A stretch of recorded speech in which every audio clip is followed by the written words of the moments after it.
Hi everyone, today's Sizzix project video is using metal flashing, and I used the rectangles die that I used yesterday and a square die. So it's the square number 2 and the rectangles from yesterday. And I was talking to my friend Dawn, Tuber Dawn here on YouTube, and she had mentioned, we had started talking about the Tim Holtz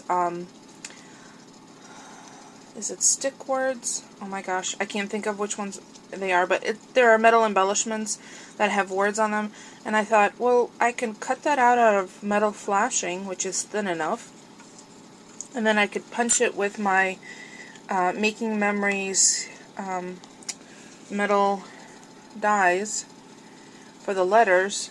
Alright, make my own.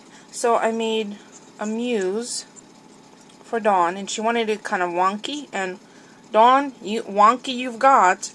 So essentially, with a little bit of ingenuity, you could pretty much reproduce some of those major products. I like the way it turned out. I'm going to leave this blank for now. I just added a little copper eyelet because I know Dawn likes copper. So I punched it with my crocodile on the smaller setting, and then I just added a small eyelet to the hole, so she can hang this on a page, and it's super light. It's a fraction of the weight of the other ones. So I just thought maybe if you guys wanted to try it, that's another use for your basic Sizzix dies. It does say that you can cut this kind of material in limited use, so obviously if you're not going to be cutting production line amounts, you could certainly cut it, and it cuts very cleanly. And I thought it would be sharp, but it's not, so I could run my finger on it. I wouldn't, like, if you get impaled on it, it would hurt, but there aren't any jagged edges. I didn't have to sand anything, and the finish actually does a tiny little crimp in.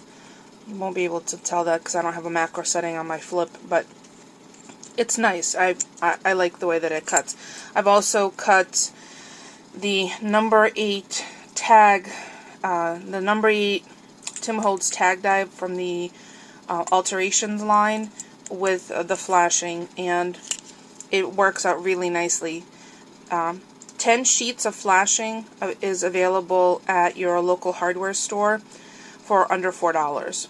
You can also get them in a roll, and I think the rolls come in 30 yards, and they're obviously a little more expensive, but if you're going to be producing some, lots of items, then you could pick that up. But the 10 sheet pack is already cut for you, and it fits nicely majority of the Sizzix dies. So again, this is today's Sizzix project, is little word sticks, and the one I made for Dawn is Muse. If anyone has any questions, please leave me a comment. Otherwise, thank you so much for watching.